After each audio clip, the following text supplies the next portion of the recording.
O Brasil Justiça desta semana vai falar sobre a importância do biodireito na atualidade, os acidentes de trabalho e também o assédio moral. De acordo com a Organização Internacional do Trabalho, 42% dos brasileiros já sofreram assédio moral. Para falar sobre esses assuntos, eu recebo o juiz do Tribunal do Trabalho de São Paulo, Antônio Pimenta.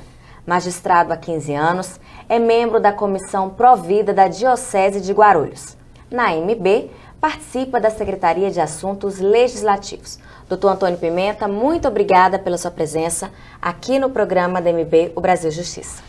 Eu que agradeço, Renato, de estar aqui com você falando sobre esses temas que são bastante importantes e bastante atuais. Doutor Pimenta, vamos começar falando o que é o biodireito. Biodireito, Renata, ele é o desdobramento no meio jurídico da bioética. Então, nós do mundo do direito costumamos achar que o direito ele antecede os fatos. Queremos criar no meio social o que vai ser feito através de normas jurídicas. Quando, na verdade, é a sociedade, os fatos, o comportamento da sociedade que demanda do direito a regulação.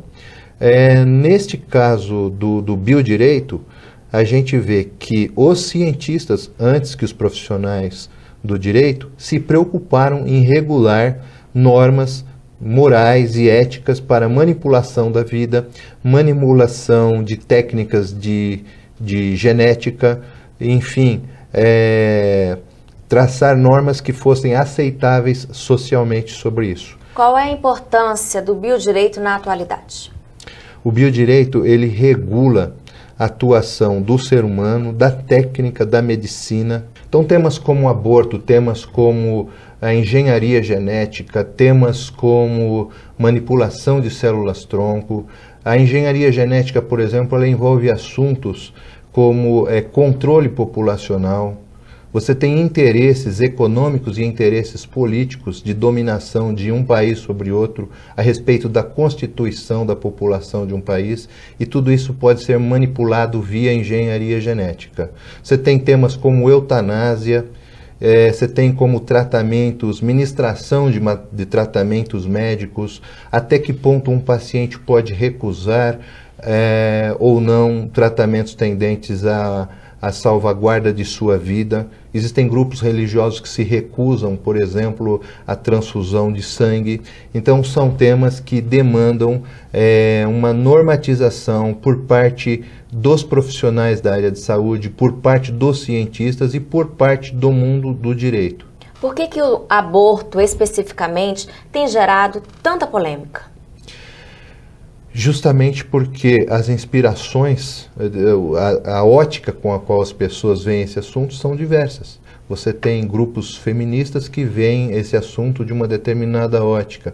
Você tem grupos de defesa de vida, grupos religiosos, grupos filosóficos, grupos de cientistas, grupos de geneticistas que têm diferentes visões a respeito desse tema. Nós sabemos que a bioética ela é informada por 3 correntes filosóficas diferentes, né? A primeira delas, a liberal prega justamente a liberdade de cada um dispor de tomar as iniciativas e as atitudes que acham que são próprias, que agradam, que são do seu interesse.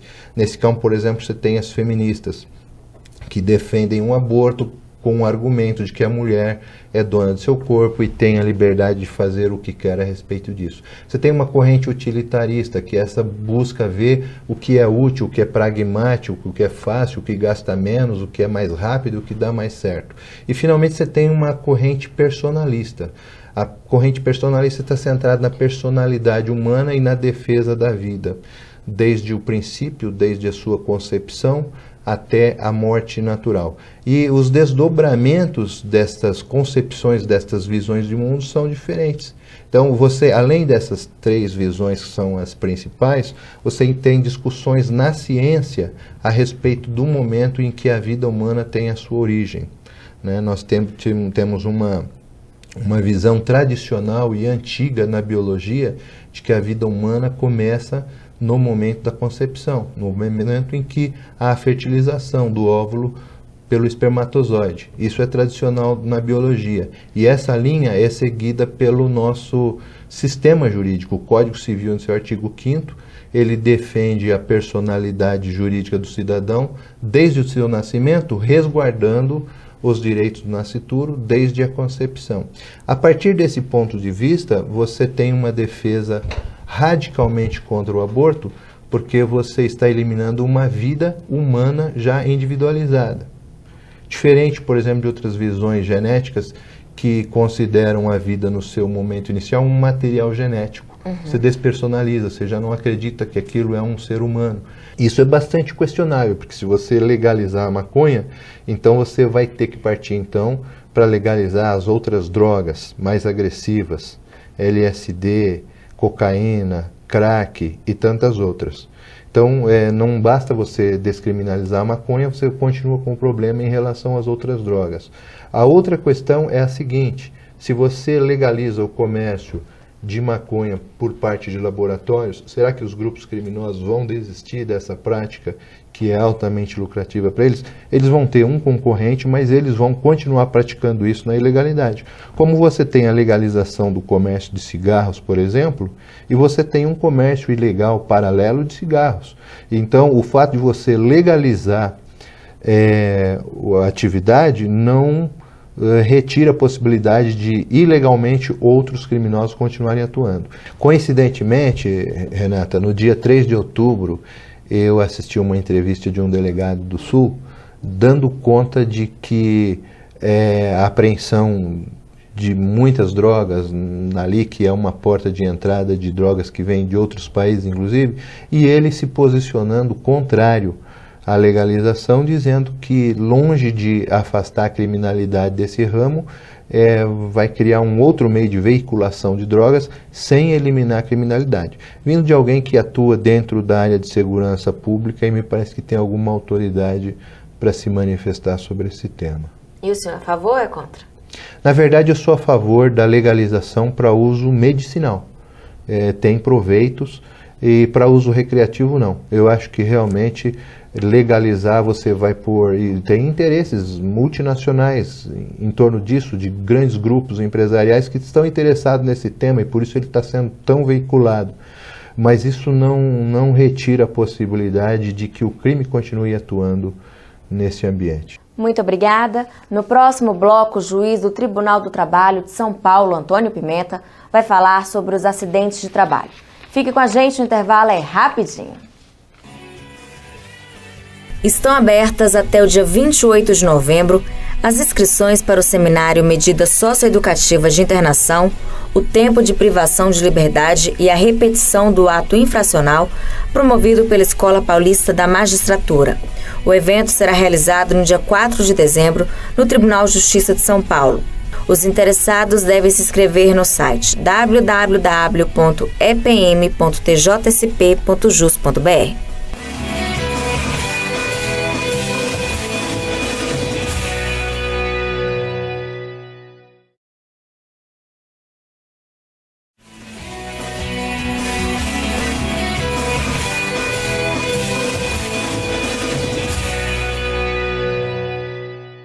Estamos de volta com o programa da MB, o Brasil Justiça. No primeiro bloco, conversamos sobre a importância do biodireito na atualidade. Agora, o juiz do Tribunal do Trabalho de São Paulo, Antônio Pimenta, vai falar dos acidentes de trabalho. Doutor Pimenta, a cada dia, 7 pessoas, em média, perderam a vida em acidentes de trabalho. De acordo com o último levantamento do Ministério da Previdência Social, em 2012, foram registrados mais de 700 mil acidentes, que resultaram em 2.731 mortes. Ainda é muito preocupante no Brasil esse quadro envolvendo os acidentes de trabalho? É muito preocupante, Renata. Os dados são alarmantes. Se você pensar a cada período de 3 ou 4 horas, morre uma pessoa no Brasil em decorrência de acidente do trabalho. Se você levar em conta o dado global da quantidade de acidentes, que às vezes não geram mortes, mas geram redução da capacidade laboral, geram mutilações sérias, geram prejuízo de convivência social e para atividade laboral, nós temos aí que a cada 3 ou 4 minutos, 2 ou 3 pessoas sofrem acidentes. Então, 2 acidentes a cada 3 ou 4 minutos. Isso é muito, é bastante. É preocupante, as consequências são sérias e são consequências sociais e econômicas que a gente pode discorrer sobre isso no momento apropriado. Quais são as consequências dos acidentes de trabalho no Brasil? Falta fiscalização? Renata, a questão da fiscalização é sempre insuficiente. O aparato estatal não dá conta de estar a todo momento fiscalizando uma sociedade tão ampla, tão grande, um mundo de trabalho tão diverso e tão amplo como o nosso. Mais do que a fiscalização estatal, a sociedade tem que se organizar para minimizar, minorar a quantidade desses acidentes. As consequências são consequências de ordem social, principalmente. Você tem inúmeros cidadãos que estão com a qualidade de vida prejudicada, que estão com limitações sociais, limitações de convivência, até familiar. Você pega, por exemplo, a quantidade de pessoas que têm redução de capacidade laboral em decorrência de ambientes de trabalho ruidosos, é muito grande. Essas pessoas têm dificuldade de se comunicar com seus filhos, com seus parentes, é uma coisa que isola. Essa situação de perda de capacidade auditiva causa um isolamento, às vezes tristeza profunda. Você tem redução de capacidade laboral, você tem mutilações que causam problemas múltiplos, problemas de depressão, às vezes, nas pessoas, insatisfação e, enfim, a perda é muito grande, né? Em todos os âmbitos da vida. Pessoas que às vezes praticavam esporte, não podem mais. Pessoas que tocavam um instrumento, perde um dedo, perde uma mão, não pode mais. Então, para além do mundo do trabalho, essas consequências esses fatos geram consequências para a vida social e pessoal da pessoa. Agora, você tem consequências econômicas que são muito grandes também. Você causa uma perda da capacidade da produtividade geral da nação, com pessoas que padecem de redução da capacidade laboral. Você gera um custeio muito grande para o Estado. A Previdência Social tem que arcar com auxílios doenças, com afastamento, com tratamento médico que custa muito para o país. E você tem ainda o desdobramento nas próprias empresas, porque hoje, via de regra, o empregador é obrigado a indenizar o empregado, às vezes, complementar sua renda para o resto da vida, em função de limitações que esse trabalhador passou a ter. Isso influencia no custo da empresa, isso influencia no custo Brasil. Este problema continua aumentando a quantidade de demandas nos tribunais? Muito. Os tribunais estão abarrotados de demandas que versam sobre acidentes de trabalho e suas consequências. Você tem hoje, inclusive, um exemplo muito nítido disso, que no Rio Grande do Sul a Justiça do Trabalho criou varas especializadas em acidentes de trabalho, porque a quantidade de demandas é muito grande. Você pega grandes centros como São Paulo e os grandes centros do país, o Sudeste é o lugar que mais tem acidente do trabalho, justamente por ser mais populoso, por ser mais industrializado, e é o lugar que mais tem acidente do trabalho. E essa situação está espalhada pelo Brasil inteiro proporcionalmente. Quais são as dificuldades que o Judiciário vem enfrentando para resolver essa questão? A gente tem uma dificuldade de contar consciência de ponta que possa nos esclarecer se o mal sofrido por um empregado realmente advém do ambiente de trabalho. As demandas judiciais geralmente são cobranças do empregado por indenizações contra as empresas relativas a acidente do trabalho. O que o juiz do trabalho precisa? Ter certeza de que aquele mal é existente, de que o empregado sofreu uma limitação da sua capacidade de vida e de trabalho, e você precisa, existente a doença e existente a redução dessa capacidade, saber se ela realmente advém do trabalho. Você precisa de um trabalho de um médico, são os peritos médicos que atuam na Justiça do Trabalho. Hoje nós temos dificuldade de encontrar esses profissionais, os mais qualificados estão se afugentando, porque nós não temos um corpo de peritos judiciais oficiais contratados pelos tribunais, são profissionais liberais que emprestam o seu serviço. A remuneração destinada a eles é bastante limitada, e isso os afugenta, porque eles encontram melhor remuneração em outros meios. Você tem a questão do custeio do judiciário. Muitas vezes o empregado beneficiário da justiça gratuita, que tem limitações orçamentárias, não pode arcar com o custo destes profissionais, e você fica sem contar com esse tipo de trabalho. Então, você contar com ciência de ponta, com o melhor que há dos profissionais da medicina para nos dar essa resposta de em que grau essas limitações vieram do meio do trabalho é essencial. E nós temos tido muita dificuldade com relação a isso. Existe uma outra dificuldade, Renata, que diz respeito a divergências, a competência da Justiça do Trabalho e da Justiça Comum. Nós temos hoje uma situação de que a Justiça do Trabalho julga essas demandas quando dirigidas contra as empresas e a Justiça Federal julga estas mesmas demandas quando dirigidas contra a Previdência Social. E não é incomum acontecer de o perito da Justiça Federal entender que aquela doença veio do trabalho e o perito da Justiça do Trabalho entender de forma diversa. Então precisaríamos unificar essa competência para eliminar esse ponto de atrito. Muito obrigada. No próximo bloco, o juiz do Tribunal do Trabalho, Antônio Pimenta, vai falar sobre o assédio moral. Fique com a gente, o intervalo é rapidinho. Ser juiz em Minas Gerais é muito interessante e muito bom. A população, de um modo geral, respeita muito o judiciário, os advogados também. O que há na carreira, um pouco mais difícil, é que o estado é muito grande, com muitas comarcas, e isso leva muitas vezes a mudança de trabalho, de local, com muita consistência. Estão abertas as inscrições da 7ª edição dos Jogos Nacionais da Magistratura.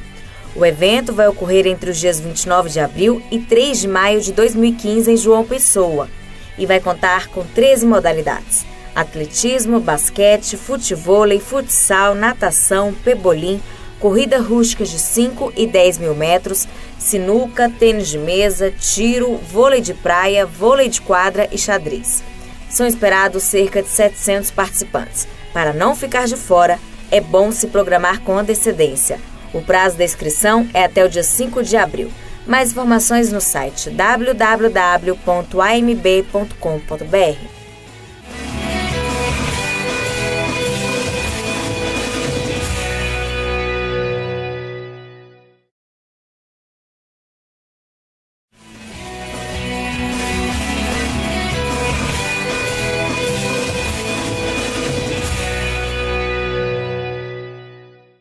Estamos de volta com o Brasil Justiça. Nos 2 blocos anteriores, conversamos sobre o biodireito na atualidade e os acidentes de trabalho.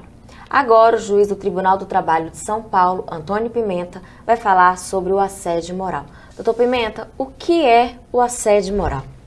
Assédio moral, Renata, são práticas adotadas por muitas empresas hoje nos ambientes de trabalho e que tem gerado humilhação, constrangimento, situações vejatórias para empregados. É aquela situação em que o empregador repreende com muita constância, reiteradamente, ao longo de muito tempo, expondo o trabalhador perante os colegas, e ele se caracteriza justamente pela reiteração. Há situações em que o empregado passa meses a fio, anos, às vezes numa situação em que está sempre sendo repreendido, ameaçado, amedrontado e sempre numa situação de bastante desconforto no ambiente de trabalho. De acordo com a Organização Internacional do Trabalho, 42% dos brasileiros já sofreram assédio moral no trabalho. É difícil de comprovar o assédio moral? Olha, Renata, em algumas atividades não é difícil, não. Justamente pela prática de você expor ao trabalhador sempre na presença de outros colegas, essa é uma das características, em que ele se sente socialmente rebaixado, humilhado e reprimido, você acaba tendo esse fato presenciado por muitas pessoas que constantemente vêm na Justiça do Trabalho nos atestar e nos dar esse atestado. Em outras situações, o assédio é feito mais reservadamente, e o empregado vai sendo encurralado, em alguns casos isolado, ele é retirado do meio dos colegas. Há casos de chefes que impedem os demais colegas de almoçarem, de conversarem com essa pessoa e vão encurralando. Algumas situações elas ficam meio veladas e escondidas e se torna mais difícil, especialmente em empresas pequenas, em ambiente onde as pessoas trabalham uma ou duas pessoas, ou a pessoa trabalha muito próximo do seu superior hierárquico e ele faz isso diretamente em relação a ela, sem a presença de outras pessoas, você não tem como comprovar. O fato é que o assédio moral tem ocorrido em ambientes onde você tem, às vezes, centenas de pessoas e chefe gritando para cá e para lá e amedrontando e ameaçando, e as pessoas vão escutando e vão se sensibilizando e acabam vindo na justiça produzir prova desses fatos. O assédio moral pode trazer graves consequências à vida do trabalhador, né, doutor? Sim, pode trazer e tem trazido. Você tem casos, inclusive, de suicídio. Você tem casos de que a pessoa vai ficando ao longo de muitos períodos ali nesta situação e a pessoa vai se entristecendo. Você tem pessoas que, se sair daquele emprego, não tem outra fonte de sobrevivência, pessoas que às vezes dependem daquele emprego para custear o sustento de sua família. Então as pessoas vão se submetendo, mas elas estão se entristecendo, elas estão caindo em depressão, em desestímulo, vão perdendo o gosto pela vida.